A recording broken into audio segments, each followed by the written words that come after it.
pemirsa, kembali Anda menyaksikan acara Mingguan Dunia kita, produksi VOA. Saya Aryatna Budianto. Dan saya Rifan Dwi Astono, dan kali ini kami lagi ada di kawasan The Mall. Bukan pusat perbelanjaan, bukan tapi pusat perbelanjaan. nggak ada ini mall di sini. semacam alun-alun ya, Dek, ya? Nah, lapangan panjang besar sekali. Nah, di sekitar sekali. sini ini banyak banget museum. Benar, termasuk Museum Smithsonian. yang ada di belakang kita ini, Nak. Ya? Ini adalah Arts and Industries Building. Dekorasinya cakep banget. Lagi ada Ya. pameran di belakang ini tentang hal-hal berbau futuristis. Dan juga Cie. artistik tentunya. Benar. Nah, uniknya segala museum yang ada di Smithsonian ini adalah gratis. Benar. Jadi orang-orang tuh banyak banget yang datang ke Washington DC, terutama kalau misalnya cuacanya sudah mulai menghangat seperti Betul. sekarang. Ngomong-ngomong soal museum, ini banyak sekali museum yang semakin bermunculan di Amerika Serikat karena orang-orang juga sudah mulai berani untuk berwisata, bepergian dan lain sebagainya, Betul. berkumpul gitu ya, bertemu Benar. langsung, acara-acara temu muka. Dan konsepnya tuh macam-macam, Nak. Nah. Termasuk yang kita punya ceritanya sekarang ini Ya. adalah sebuah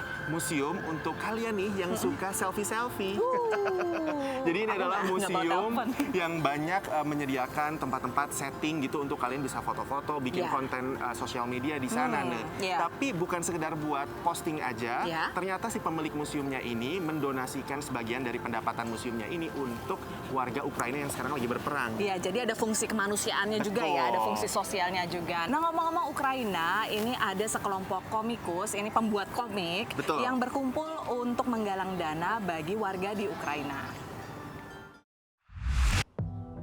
Dari studionya di Los Angeles, negara bagian California, seniman komik Bill Sienkiewicz mendapat panggilan untuk menyumbangkan karyanya untuk digunakan mendanai bantuan kemanusiaan.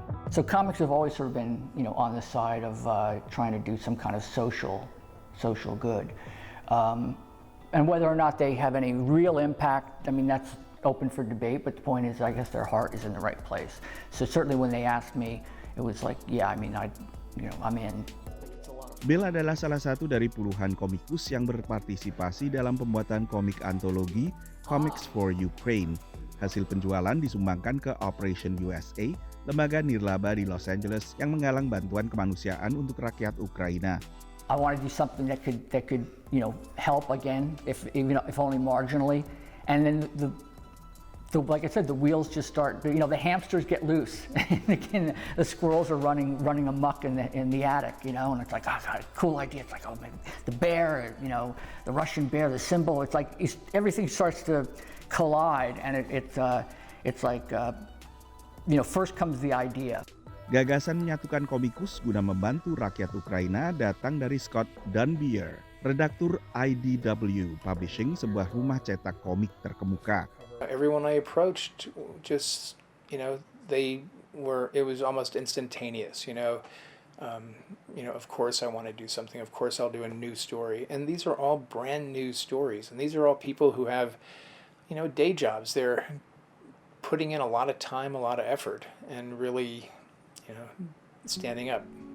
Semangat bersatu melawan kezaliman diibaratkan mirip semangat Batman menyatukan para superhero dalam Justice League dalam komik DC, atau Iron Man membentuk The Avengers dalam komik Marvel. The harsh realities of the world are that this is going to be a drop in the bucket no matter what. I mean, but hopefully there'll be enough drops to fill the bucket, to get enough funds to people who need it. And, everything helps. Every little bit helps. Sampul versi sampul keras dilukis komikus legendaris Alex Ross. Versi sampul keras atau hardcover ini dijual dengan harga $60, sementara versi sampul lunak $40. Demikian laporan tim VOA. Museum Swafoto di Adventure Room memiliki lebih dari 20-an instalasi untuk media sosial, termasuk video untuk Facebook, TikTok, dan YouTube. Menurut mitra pemiliknya, Lucy Sales, semua ini membawa kegembiraan. We wanted to combine funny things with backgrounds from our favorite movies and fairy tales. Like our friend's room, this is our legendary idea, and our Alice in Wonderland room. Also, we have a Western country styled room, which we got an idea from Colorado. Dengan membayar biaya masuk, pengunjung bisa memotret latar belakang apapun dengan ponsel sendiri atau menyewa fotografer museum dan mendapatkan bantuan untuk berpose. Pengunjung ini datang bersama keluarganya. The awesome thing about this is you don't really need a professional photographer, but of course you can. It's a very flexible place. My favorite one is the friends room because I've seen the show so many times and it brings back a lot of memories. Tidak seperti banyak museum lainnya, di sini pengunjung boleh menyentuh semua objek seperti mencari tahu cara listrik dan plasma bekerja di bola Tesla atau bagaimana rasanya duduk di kursi berpaku. If you're trying to grow on Instagram or on TikTok, this could be a great place to come record some content, take some great pictures. Dengan salah satu pemilik museum berasal dari Ukraina, menurut Lucy sulit untuk fokus pada bisnis mereka selama terjadinya perang. Tapi menurutnya mereka menyumbangkan 10% dari penghasilan mereka bagi anak-anak yatim Ukraina. We also have a lot of friends from Ukraine whose family is still there in this terrible time. So we decide to help and support them in need. The Adventure Room dibangun berdasarkan kebutuhan para pengguna media sosial. Dan kini para pemiliknya juga berencana memperluas bisnis mereka menjadi penyelenggara pesta dan kontes kostum. Dari Denver, Colorado, VOA. Nah, sekarang kita istirahat dulu, Rifan. Tapi sehabis ini pemirsa akan ada liputan-liputan lainnya tentang seni. Yes. Bagaimana seni bisa membantu orang lain. Betul sekali. Jangan lewatkan, tetaplah di Dunia Kita.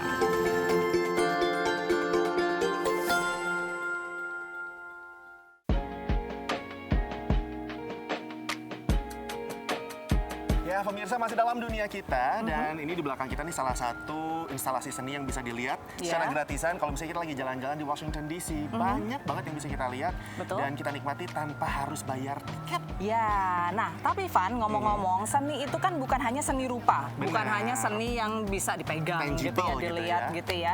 Bisa juga seni orasi gitu, Betul. bisa juga seni apa ya, berdiskusi enggak ya? Ya pokoknya sesuatu yang lisan lah gitu. Ya bukan hanya musik ya, tapi misalnya cara kita berbicara, menyampaikan pesan ke orang lain. Benar Nah, banget. ini digunakan oleh sebuah penjara di negara bagian Colorado. Ini sebagai terapi. Mereka bikin radio, Van. Untuk para penghuni penjara itu ya? Iya. Coba kita lihat ceritanya. Dari luar, lembaga pemasyarakatan perempuan di Colorado ini terlihat biasa. Tapi di dalamnya ada sesuatu yang berbeda. Welcome to Hotlines on Inside Wire. I'm Cynthia Gonzalez I'm Amber Pierce. And I'm Sarah Berry. at Denver Women's Correctional Facility. Inside Wire merupakan stasiun radio penjara nasional pertama di Amerika Serikat. Pendengar di luar lapas bisa mengikutinya di aplikasi ponsel. Radio ini bersiaran 50 jam seminggu. It's like, oh, I can't wait to go to sleep at night so I can wake up in the morning and go to work. Mereka memproduksi berita dan musik, mewawancara sesama penghuni lapas untuk program harian Behind the Mic. Behind the Mic on Inside Wire. Kali ini Cynthia mewawancara seorang ibu yang ketergantungan narkoba membawanya kembali masuk penjara jauh dari anak-anaknya. What do you think you want them to know about you most and forgive you for the most? That I chose my addiction over my kids. That's hard to say, but it's the truth. I chose drugs over my kids. And it cost them, and I pray that they can forgive me. Menurut Cynthia, jujur mengakui penyesalan merupakan salah satu cara penyembuhan. Bukan hanya untuk subjek, tapi juga untuk pendengar. I had a victim, and I left behind a victim's family. Menurut Sarah, kriminalitas sering terjadi saat orang merasa hancur. Lewat radio, ia memulai proses penyembuhan sambil menjadi mentor napi lainnya dan menjangkau pendengar di luar. We're trying to create a space that actually gives like a positive way to actually become a part of your community. Mereka dibantu konsultan media kreatif University of Denver. There's just one edit at 4 minutes 9 seconds to check. Ryan yakin radio menghubungkan napi ke dalam dan luar lapas. Over 90% of Colorado residents of facilities who are incarcerated will return to their community. And so what are we doing in the system to make that a successful experience. Pertanyaan yang mengena untuk produser Amber Pierce, yang setelah dipenjara lebih dari 1 dekade, akan bebas 2 tahun lagi. What is it gonna be like for me out there? Namun pengalaman membantu napi lain berbagi kisah, perkembangan positif, dan perjuangan mereka menambah rasa percaya diri Amber akan masa depannya. Dari Denver, Colorado, VOA. Ya, aku sendiri sih merasa pernah kerja di radio ya. Jadi memang merasa bisa berkomunikasi lewat radio itu terapi juga sih. Betul. Ya, Aku kamu pun gimana? sebagai sesama anak radio merasa bahwa berbicara dengan pendengar walaupun tidak ada wujudnya Walaupun itu bisa... tidak ada yang dengerin mungkin ya. Jangan-jangan selama ini nggak ada yang dengerin ya kalau siaran. Enggak lah, Gilvan, kamu banyak penggemarnya gitu loh. Tapi memang itu jadi salah satu bentuk terapi juga untuk bisa istilahnya melepaskan penat tapi juga bisa mendeliver message kalau misalnya kita punya pesan-pesan gitu untuk teman-teman kita di luar sana. Dan ya apalagi kalau misalnya ada feedback gitu ya dari pendengar gitu, itu rasanya aku merasa dihargai lah. Bener, gitu. seneng deh rasanya kayak diajak ngobrol 2 arah jadinya. Betul, ya. Nah pemirsa, sekarang kita istirahat lagi. Ini kebetulan lagi gerimis nih, jadi kita mau neduh dulu ya. Tapi jangan kemana-mana, masih ada satu segmen lagi di dunia kita setelah yang satu ini.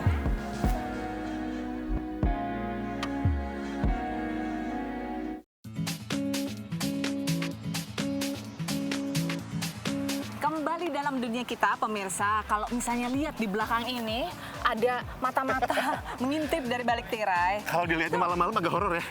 Agak serem sih sebetulnya, tapi menarik ya.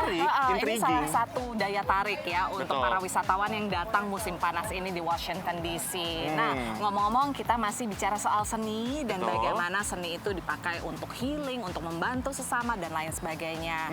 Kita mau kenalan dengan berbagai seniman lainnya ya. Bener banget. Yang pertama ini adalah seorang muralis perempuan keturunan Indonesia juga. Dia orang separuh Amerika, separuh Indonesia ya, namanya Cita.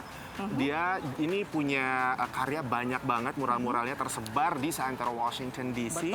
Dan kisah hidupnya sebagai seorang muralis ini didokumentasikan oleh seorang sineas dokumenter. Betul. Nah, selanjutnya kita juga akan berkenalan dengan seorang yang mungkin bukan seniman dalam arti harafiah ya, tapi dia mengoleksi benda seni berupa foto-foto bersejarah Indonesia. Padahal dia orang Amerika. Wah, menarik luar banget biasa ya. Kan? Yuk, langsung aja kita kenalan. Washington DC adalah salah satu kota di Amerika yang kaya akan seni muralnya. Dari tembok di gang hingga gedung tinggi.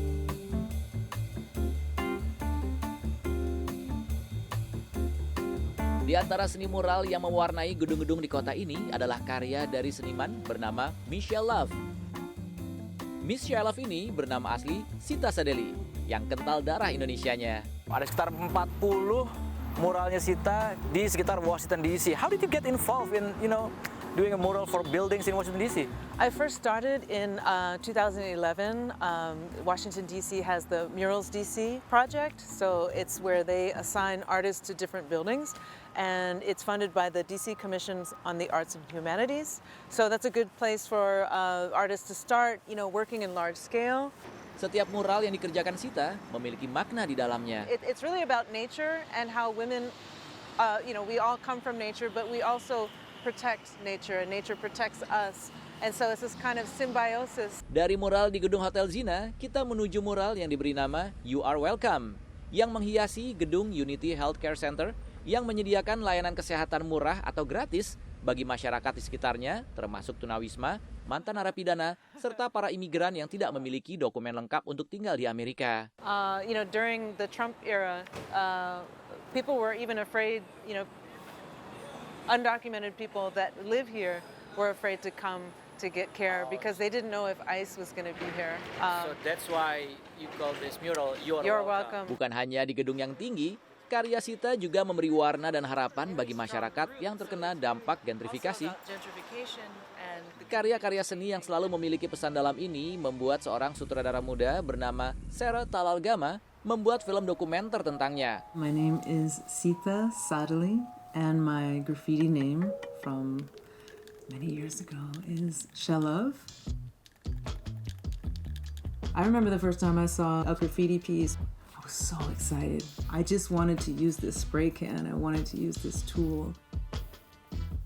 Dan baru-baru ini, film berjudul Michelle Love diputar di acara Film Fest DC. It's partly what Sita says herself, which is that to take away stories of strong women, which she shows in her art. But I want to say that about her, that Sita is also a story of a strong woman. Budaya Indonesia ditanamkan ibunya, almarhumah Sri Sadeli Kunz, sejak Sita masih kecil. Hingga budaya Indonesia itu juga kerap mempengaruhi karya-karya Sita. Seperti yang terlihat di depan Gedung Museum Perempuan dalam Dunia Seni atau The National Museum of Women in the Arts. It includes sections from wayang kulit, a puppet that we have at home. And it's really about, you know, my mother's culture in Indonesia and coming from one culture to the next and kind of a rebirthing process. Dari Washington DC, Irfan Ihsan, Ronan Zakaria, VOA. Pernah melihat apalagi memegang foto asli dari berbagai peristiwa bersejarah di Indonesia? Wah, belum pernah sih lihat ini. Nggak nyangka aja ada orang yang masih nyimpan foto-foto bersejarah kayak gini. Saat ini saya sedang berada di kota Silver Spring, negara bagian Maryland. Tapi begitu masuk pintu itu, langsung berubah tempat dan waktu. Berada di rumah milik warga Amerika ini, kita seolah dibawa kembali ke masa-masa perjuangan dan awal kemerdekaan Indonesia, peristiwa 30 September 1965, dan berbagai peristiwa penting lainnya yang berhubungan dengan Indonesia. Nama saya Jacob Cass, saya tinggal di luar Washington DC, Amerika. Saya adalah kolektor barang-barang, foto-foto, buku-buku sejarah Indonesia. Bisa memiliki sekitar 1.000 foto asli peristiwa bersejarah di Indonesia ini, susah nggak ya? Awalnya Jacob Cass hanya mengenal Indonesia secara sekilas dari istrinya yang memang orang Indonesia.